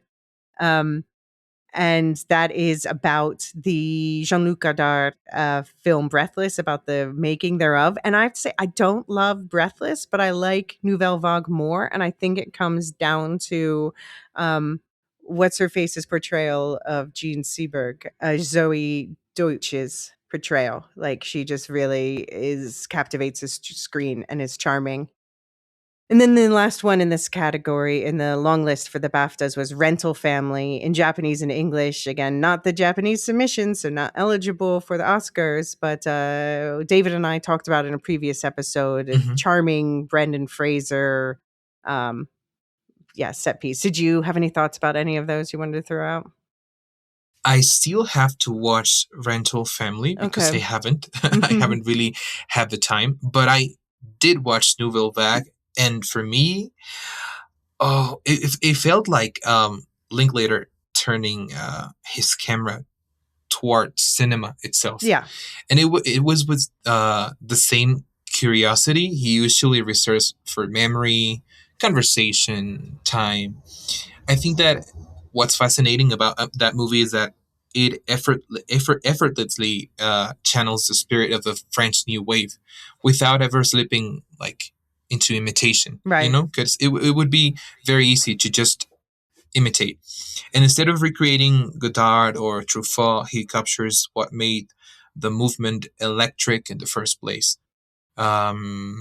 Spontaneous cinema, intellectual, messy, alive. That's what I liked about Nouvelle Vague, the style. Yeah. Yeah, it channels the French New Wave and also explains it. And for me, like I said, I don't love the film Breathless that it's about, but this sort of explains to me why Breathless is the way it is, for better or worse. Yeah, And for explores, better or worse, yes.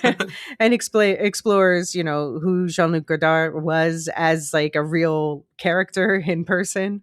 He was a trip, and yeah, I would have, if it were up to me, I would have Zoe Deutsch. I love her mom, by the way. But I would have her in the supporting actress category if it were up to me. I thought that she really just stole that movie. I think that we should expand the categories a little bit. Yes, 10 international films, please. Yeah. I'll say I did do a separate indie spirits episode, but just to shout out again, the international nominees there were All That's Left of You, and The Secret Agent and Seurat, which you've already talked about, but two that we haven't are On Becoming a Guinea Fowl and A Poet. So starting with On Becoming a Guinea Fowl, again, it was not selected from any of the countries to be submitted, so it was not eligible for the Oscars, but it's a co-production of Zambia, the UK, and Ireland. I really like the filmmaker Rengano Nyoni. She's a Zambian Welsh filmmaker. Her last film was I'm Not a Witch, and I thought that was really captivating. This one is about a family in Zambia who a member dies, the uncle of the main character dies, and it's about like the aftermath of that, with mostly her and two of her cousins sort of sorting through this with the entire extended family and their rituals and the way people are treated and things come up from the past. And then at the very end, why it's called On Becoming a Guinea Fowl becomes crystal clear. And I know there are people on our Discord who say it's their favorite film of the year. I think Satuichi might have said that, for example. But did you see On Becoming a Guinea Fowl? Do you have thoughts on that one? I think that without getting to spoilers, I don't know. It's if anything, I think that the film's refusal to provide an emotional release, because that's why I didn't quite love it, may frustrate some viewers. Yeah, that's fair. Because it denies like comfort of closure, and it leaves you with this lingering sense of unease. But that's exactly what makes it resonate. It's like it's elegant. I will give it that without calling attention to itself. Yeah. Often it's observing characters from slight remove, reinforcing the sense that we are witnessing a performance of normalcy rather than genuine intimacy. I don't know. Yeah. I liked it. Yeah, no, I'm with you. I liked it. I didn't love it necessarily as much as I want to, and I think it's because it does have a certain surreal touch to it, like with the family gatherings and things that happen and such. It opens with, the main character's driving back from a rave, so she's dressed in this like ridiculous outfit when she discovers her uncle's body on the road. But it's not as showy as her first feature, I'm Not a Witch, which really kind of made up a new folklore to explore social dynamics. So I do prefer her first film. But I know the last film from the Indie Spirit nominations you love. It's the Colombian submission. It was submitted to the Oscars. It was unfortunately not shortlisted. It's probably one of the ones people are most mad about not being shortlisted, and that is A Poet. Why do you love A Poet? I don't know. It's just the style of it. Even when you don't know nothing about the film itself, when you see the aspect ratio, you see that it's going to be different for sure. It's very creative. I think it's a film that understands the distance between wanting to live artistically and actually surviving in the world. I don't know. I don't want to get into spoilers, but I feel that I get it. I get it in the sense of the tone, walking a delicate line between tenderness, irony, almost like cruel humor, exposing like vanities, contradictions, of calling oneself an artist, and the irony is deep empathy. Mm. I don't know. Um, I loved it for all the wrong reasons because I'm a very I don't know.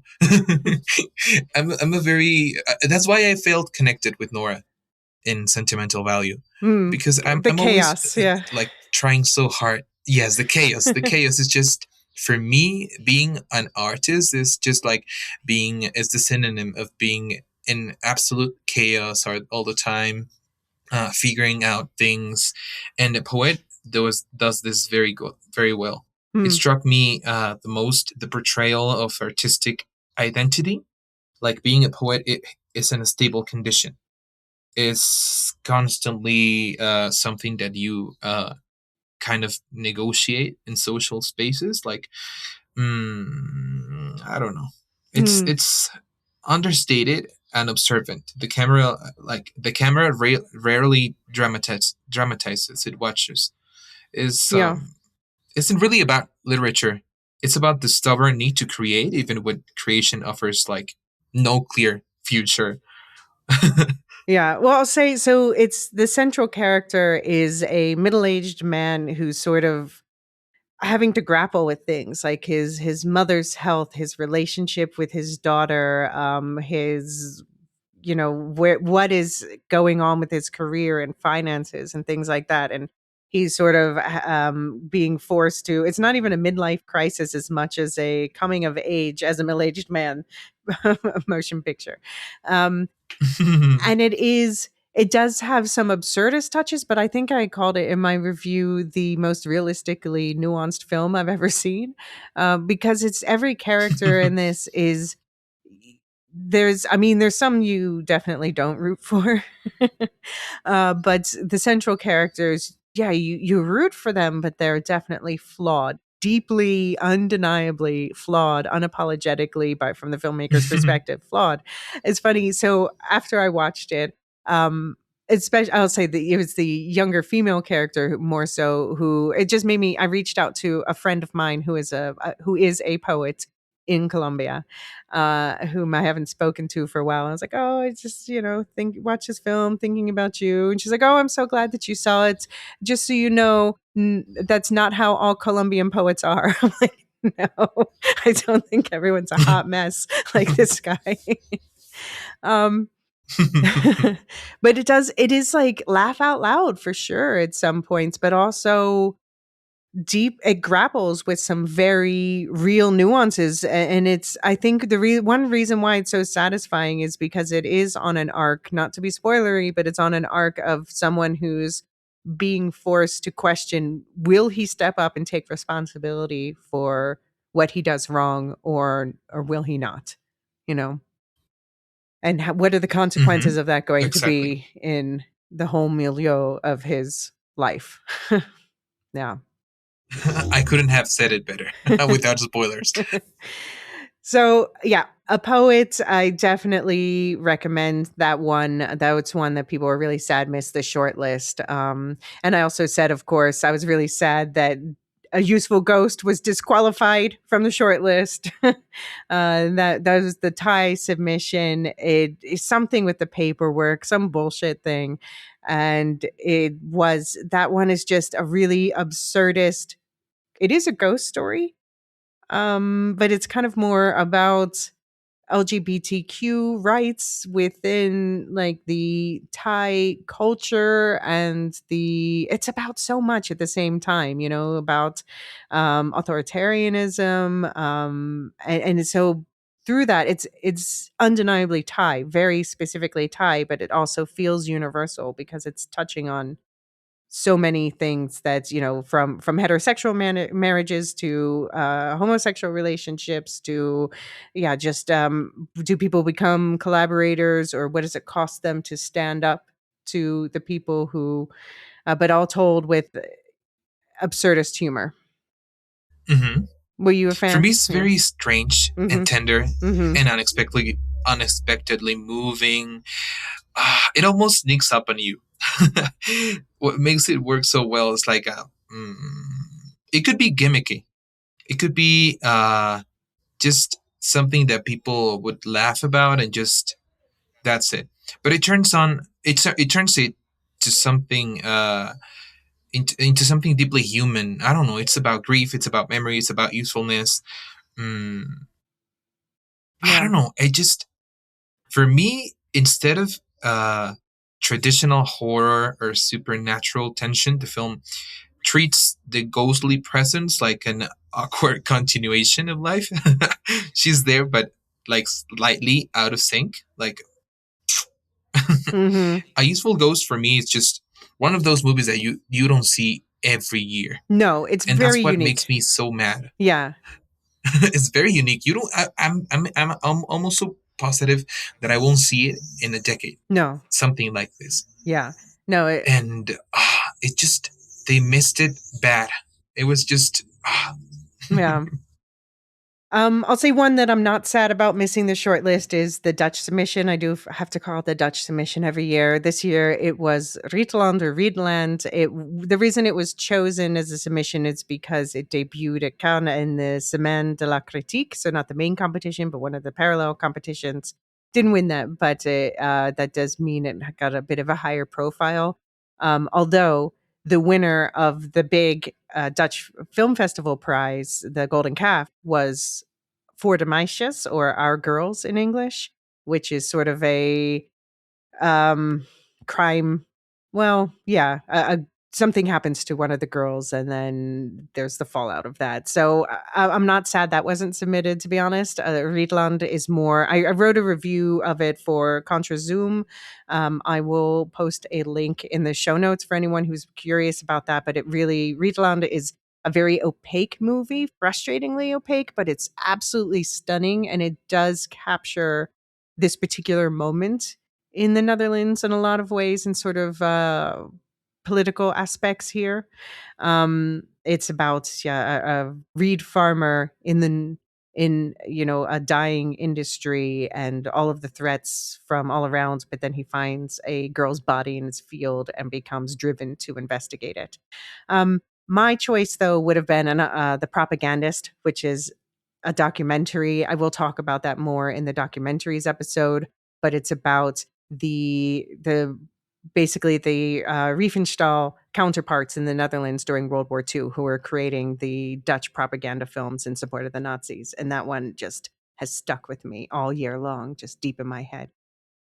So that's the Dutch corner. I need to watch it. um, yeah, definitely. I definitely recommend watching The Propagandist. Did you get a chance to see the Mexican submission, We Shall Not Be Moved?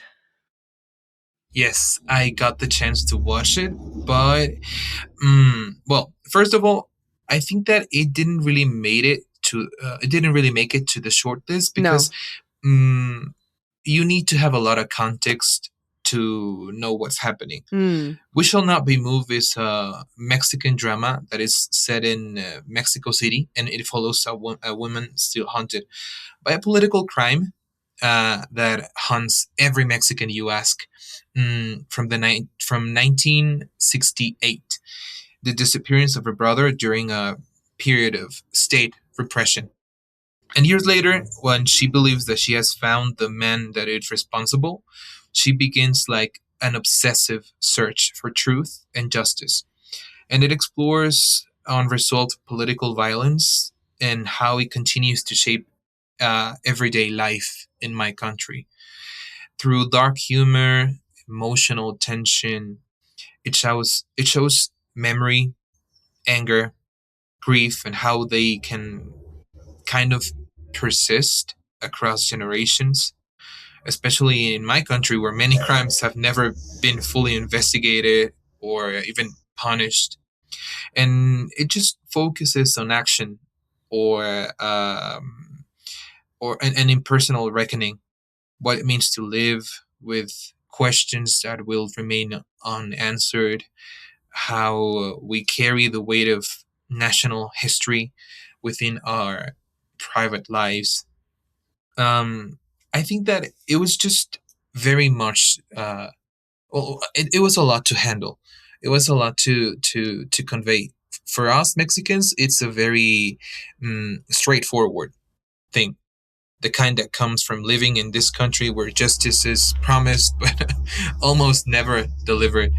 And what makes it very powerful is that it frames personal grief, I would say that, as something that is inseparable from national history. And that's what it feels. That's why it feels like something for us Mexicans and not for people around the world. I think that it made people raise their eyebrows, like they were like, what's happening here? And what struck me the most is that mm, this narrative unfolds not as an explosive revelation, but a slow accumulation of memory, of resentment or suppressed anger. But it's just not my type of movie. I wouldn't really watch it for a second time. Right. And this year, as you have said it multiple times, is a very competitive one. I really really say that the only film that I think it surpasses it in terms of quality is just Sirat. Okay. Um yeah, I mean, I think that it's, yeah, as you say, it's a very competitive year. There are other films I would like to see in there who weren't even in consideration for various reasons, or were but didn't make it. Are there any others that you would like to shout out from the international field in general this year? From the international field, I don't know. I think that well, for me that I'm Latin American, or maybe from the Americas as well, I think that two of them I watched and I enjoyed them. It was Canada's entry, The Things You Kill. I haven't seen that one I yet. recommend that a lot. Well, I recommend that. It's not a perfect movie, but I was talking to the director, and he was very nice about sharing information with me, sharing things that he felt were important for me to understand it, and I liked it like double as I did when I didn't know that. Um, and another one I think that would be uh, Banso from Portugal. Okay, I haven't seen that either. I remember that they shared some screeners with us, I think, in December, and I watched it before because I was like very invested in just watching what it was about. It represents the legacy of colonialism. So for me, it was like a nice way to spend my evening that day, I think. And I liked it a lot. It is set in 1907, and it's about a doctor that arrives on an island to begin a chapter of his life as a physician, a plantation physician. And well, I liked it. I thought it was this indie, very well done movie, but I just knew that it didn't have any chance to be there on the shortlist, sadly. Um, yeah, I would say one that I hoped would make the short list and did not, but it was eligible otherwise, was Sore, Wife from the Future. That was the Indonesian film. It it's about it's based, so it's actually a remake of, I watched the original Sore, which is this Indonesian web series that kind of was there to like advertise a stevia product for, for coffee or whatever. And the first one was very charming, but it was done, I forget how long ago, like at least 15 years ago, I think. And so it's the same filmmaker, same lead actor, but he was much younger then.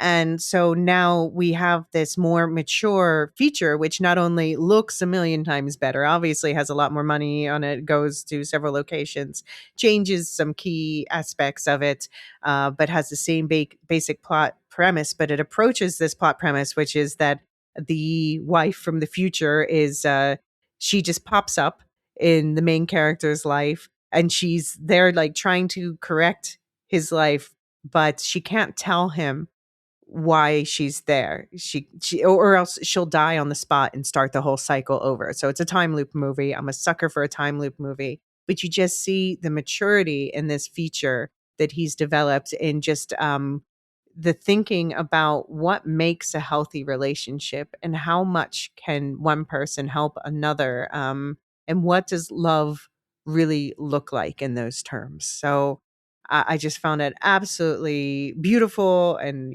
funny and just all of the things that I love in a movie. So, sorry, Wife from the Future from Indonesia. Highly recommend it.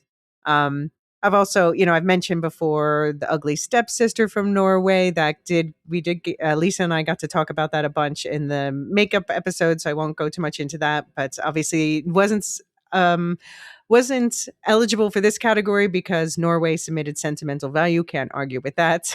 But I just think it's Yeah. I think it's a stunningly grotesque film and one of my favorites of the year. I prefer it to sentimental value personally, but that's because I'm a sicko who loves fairy tales. um, I was reading Brothers Grimm growing up, and this is very much a Brothers Grimm take on Cinderella. And I'll say I also loved The Last Viking, which was also not eligible because it was not.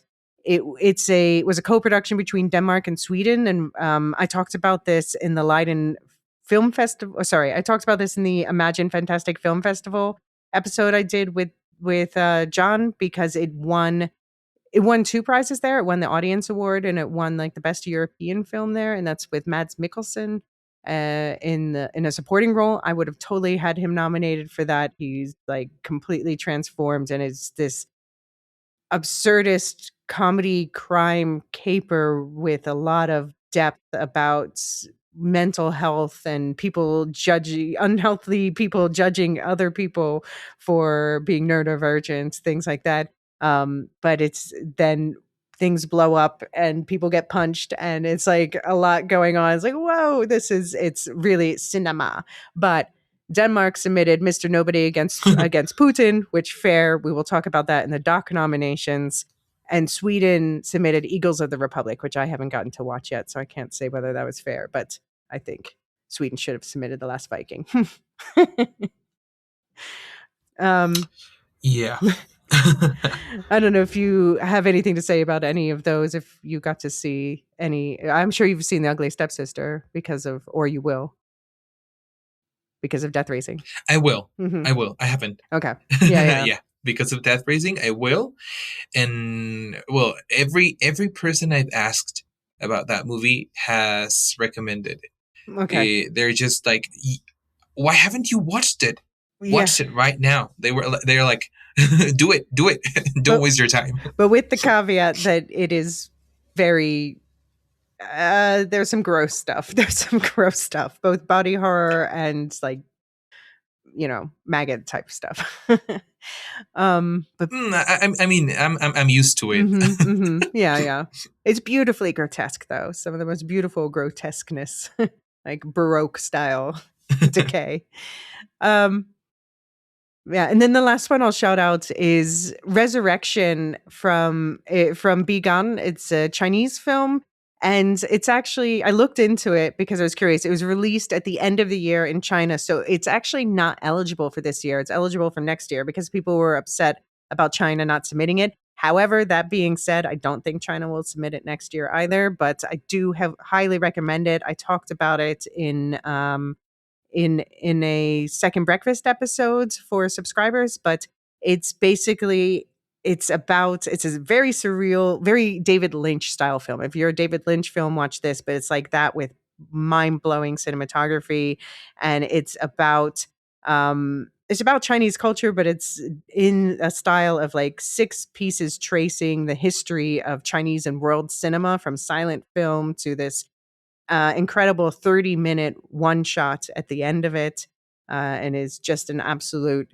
cinematic masterpiece, but will leave you scratching your head if you're not used to that sort of Lynchian non-plots that leave you with impressions rather than concrete stories that go all the way through. Mm-hmm. I remember that I watched well, not I didn't really watch it because I'm sorry, because it was very difficult to contact the producers Mm-hmm. or the director. But I remember that uh, I'm sorry if I'm pronouncing this wrong. Magallanes, that person, that he was a sailor, I think. A Magellan. That's the way you could say it. Oh, Magellan. I'm so No, sorry. it's okay. In my country, you say Magallanes. I'm Okay. so Yeah, sorry. yeah. No, no. I mean, So, your pronunciation's more correct. So. thank you. So I thought it was going to be at least talked about. I mean, it had Gael Garcia Bernal, which is a Mexican actor, and I thought it was going to get a lot more attention. And the Oscars really owe it to the Philippines. They've always tried, and they have the record for the movie, I think, for the country with the most submissions without being nominated. Hmm. Yeah. So yeah, I thought it Wow. was. Wow. Yeah. But it wasn't a good film either, because I thought it was going to be about this explorer, about his inner thoughts about stuff. But no, it's just his role in colonial campaigns, and Okay. who cares about that? Yeah, I haven't gotten a chance to see that one yet. I will watch it. I do love Gael Garcia Bernal also, but yeah, I have heard like it's gorgeous, but people were kind of mad on the story, on the way the writing was handled, I suppose. Mm, Yeah. hmm. Well, I will put links to all these other films that we recommended in the show notes as well. If you are heard anything that you are interested in checking out for yourself, just consider this your catalog of international films from the year standouts to peruse. Do you have anything you want to add? No, I think that we've covered a lot of it. Yeah, yeah, quite a long conversation. Thank you so much. Do you have any predictions or thoughts about the other categories that you want to throw out there? Hmm. I think that, well, I won't say that Marty Supreme is doomed, but I think that Timothy Mm. Chalamet will not win No? Who do his you think will Oscar for win? Best Actor. I think, I don't know. I'm rooting for Wagner Moura. Okay, okay. All right. Um Yeah, yeah. this is your chance, Wagner Moura. I mean, I think Wagner Moore will get other chances. I do think so. Um, I wouldn't be surprised if that happened. He has won some precursors. I'm rooting, I suppose, for. I mean, I guess I'm rooting. I don't know. Like, I think just because Timothy Chalamet is the front runner, it's hard for me to root for him. I'm like, let's go for an underdog. Let's keep this interesting. Yeah. And of course, I am on record as being a Sinners stan, so I'm rooting for Michael B. Jordan. Well, Oh yes, I totally forgot about Michael B. Jordan. what's your pick and prediction for Best Picture? For Best Picture, I think it will go to one battle after another, even though I would prefer if Sinners won. Hmm. I'm keeping hope alive, keeping hope alive, but we'll see. Yeah, it's obviously, as we all know, it's between those two. It would be shocking if something else walked away with it, but let chaos reign. Just imagine if F1 won it. Oh no, no, that would be upsetting. Come on. There's a bunch of good choices on Imagine that if they list. threw a whole exactly, but imagine if they threw a whole thing about, like, when what happened when Brokeback Mountain didn't Oh win. yeah, yeah. Yeah, I was bummed that year. Just imagine it. If all of the people are like, if I mean, I suppose something, I don't know about F1, but another film could win if we get a real divide where some people are because it's ranked choice voting. So maybe some people rank one battle after another at the top and Sinners at the bottom, or vice versa, and that could end up knocking them both down surprisingly. I don't think that's going to happen, but I'm just saying that's the one case in which we could get a surprise. Yeah. Yes, like we did when Coda won. Yeah. Actually, it was funny. My mom was like predicting that the day before. I was like, I don't know about that, and then she was right. Yeah, Yeah, I mean, my mom too. So our moms are connected. yeah. We have to listen to the mom squad. Oh. Yeah, my mom was like, "Yeah, that's gonna win. It has Eugenio Derbez." Yeah, because my mom started to hear buzz from her friends and stuff, and I think we have to keep in mind that a lot of the voters are from our parents' generation. I liked Coda. I liked Exactly. Coda, but it was, it was a surprise winner. Yeah. Yeah, I liked it too, but it was a very big surprise. Yeah. Yeah. Because it's so twee. Yeah. Hmm. Well, all right. This was a fantastic conversation. So thank you for giving me so much of your time and Thank you so much. sharing all of your thoughts. And as I said, I will put the link to your blog in the show notes. I encourage people to go check it out. If you speak Spanish, or if not, there's a little translate button. And your blog, again, is dedicated especially to short film. So, as people have maybe noticed, I really like short films. So I totally recommend checking out what you have to say. You always have beautiful, effusive reviews of the films. So thank you so much again. Thank you so much. Even though I don't have the same stylistic thing when it comes to speaking, I'm just a mess, a hot mess. Says you. That's not what we think. But yeah, it is always, I prefer writing to speaking myself because it gives me time to really compose my thoughts in ways that I can really find the best words to succinctly and Exactly. effectively communicate my point. Yeah, but I encourage all of your listeners to just dive into my blog, even if it's in Spanish, because I just did it in English here without knowing if it was going to be well or not. So Yes. you can do it. If I did it in English, you can do it in Spanish. Yes, if the Super Bowl halftime show taught you anything, it's Spanish is not a scary language. It's fun, and the translate button is decent enough if you need the help. All right. Exactly. Well, thank you so much, Hector. Thank you so much. Okay, and since we recorded, we've had a few more awards come out. So let's just check in on how are the 5 nominees doing in the awards so far. We have It Was Just an Accident was an early favorite. Overall, it's gotten 16 wins, honored 3 times. One of its wins, by the way, was the Cannes Palme d'Or, which is one reason why it was expected to do even better than it has. It's had 15 misses. And I have to say that it's been trending toward misses. Its wins were mostly earlier in the season. There are still 3 awards pending, including, of course, the Oscars.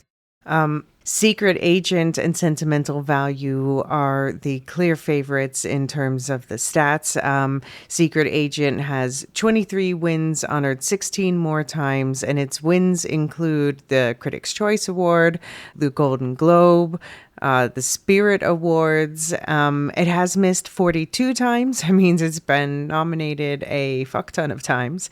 And it has 6 awards pending, including the Oscars. Sentimental Value, similar, 21 wins, 12 more times honored. Its wins include the Cannes Grand Prix, the European Film Awards, the BAFTAs, the British Independent Film Awards, and the AARP Movies for Grown-Up Awards. Now, except for the last, these do lean European, these wins.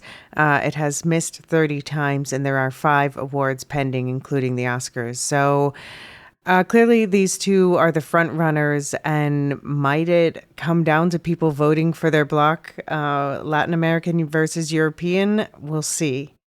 I don't know in which way it would honestly favor it, but I do notice that the American awards in general have been leaning Secret Agent, so I am no longer as certain as I thought I was in Sentimental Value taking this category. I don't think it'll be the other 2. Surat has won 7 times, honored 1 other time. It did win the Cannes Grand Jury Prize and the Prix de Cinéma Art et Essai. a special mention award. It also got 2 other awards I didn't account here, but they're fun to call out. The Cannes Soundtrack Award, because people love the sound on this, and the Palm Dog, the award for the best dog in cinema, got the grand jury prize for that. I will withhold further comment for reasons of spoilers. And it, of course, it's a Spanish film. It dominated the Gaudí Awards. It's got a lot of nominations at the upcoming Goya Awards. So clearly it is Spain's favorite film of the year. It did well at the European Awards, too, in the below-the-line categories. It has missed 14 times overall, with 2 pending, including the Oscars. And Voice of Hind Rajab has had the least number of nominations. It's won 13, though, and been honored one more time. It did win the Venice Film Festival Grand Jury Prize and 7 other awards there. It's missed 6 times, and there's 1 pending, the Oscars. And it's won a lot of awards, I have to say, in the realm of, films for human rights, that sort of thing. So if there is a strong wish to make a statement with voting for this film, that could be one way in which it comes through.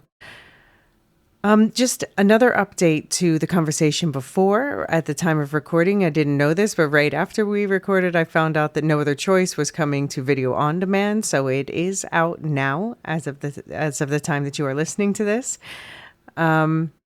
And just a heads up that this coming Sunday, March 1st, is the Actor Awards, formerly known as the SAG Awards. These air on Netflix at 8 p.m. Eastern Time on Sunday, and there will be a Discord live chat. So if you are interested in watching along and chatting with us, join us there. The next Oscar episodes are going to be, this is going to be a week of special category deep dives. This was the first, but next up will be documentaries, followed shortly thereafter by music, and then we'll be ending next week with the tech award categories. So watch out for that. And of course, lots else going on the Lorehounds main feed. John and David are still doing their weekly coverage of The Pit, which they have been leaning into even more now. The A Night of the Seven Kingdoms coverage just wrapped up, but there will still be one more wrap-up episode coming to the Properly Howard feed with Steve and Anthony. Watch out for one-offs in the main feed. There will be some One Piece coverage, starting with John and I talking about Season 1, which I'm in the middle of watching now as I record. And there's also going to be a Bone Tap episode coming up as well. Supercast and Patreon, you've already got frozen foods for the month of February, and next up's going to be Annie Hall for Diane Keaton month. And I think that'll be coming beginning of March, just because there's been traveling and blah, blah, blah. And speaking of Supercast and Patreon subscribers, well, first we need to, as always, thank our Discord server boosters who make that a better place to hang. Thank you, Aaron K., Tiller the Thriller, Dude71, Athena, Ajalea, Lestu, Nancy M., Ghost Partition, Radioactive Richard, and Adrian. Thank you to all of our subscribers who give us the juice to keep going, most especially our lore masters. We depend upon you. Samartian, Michael G., Michelle E., SC, Peter O.H., Nancy M., Duve71, Brian 8063, Frederick H., Sarah L., Gareth C., Andra B., Kwang Yu, Nathan T., Sub-Zero, Aaron K., Dally V, Mothership 61, Gnarls, Kathy W., Lestu, Jeffrey B., Elisa U., Ben B., Scott F., Stephen N., Julia F., Collie S., Ilmariel, Paul K., Rocky Zim, Jessica A., Red Zippy, the TCS, Dopamini, Catch It, Ellen R., Mrs. Tennant, AC Wilson, Eli W., Cassie K., Chumba Rooney, Katia, Josh Liu, Paint and PDX, Corey G., Quinch, and always last, Adrian. Thank you to all of you who are listening, especially if you listened this far. Please share this episode with anyone else who would love to discover the best of this year's world of film. And you can leave a nice rating and review wherever you're listening. That would help us out enormously. Thank you so much. And please check out our affiliates like Nevermind the Music and Properly Howard starting a new movie season. You can find all those links in the show notes, plus links to our Discord and our email address, because we would love to hear your feedback. What Oscar movies are you looking forward to this season? What international movies were your favorites this year? We want to hear it all. Send it to us at lorehounds@thelorehounds.com. And speak to you again soon. Next up, documentaries, which we realized while recording are not as heavy as they seem on the surface. There's some pretty fun, cool documentaries this year. Rebecca, June, Lane, and I are going to tell you all about it in the next episode. Until then, bye. The Lorehounds podcast is produced and published by The Lorehounds. You can send questions and feedback and voicemails at thelorehounds.com/contact. Get early and ad-free access to all Lorehounds podcasts at patreon.com/thelorehounds. Any opinions stated are ours personally and do not reflect the opinion of or belong to any employers or other entities. Thanks for listening.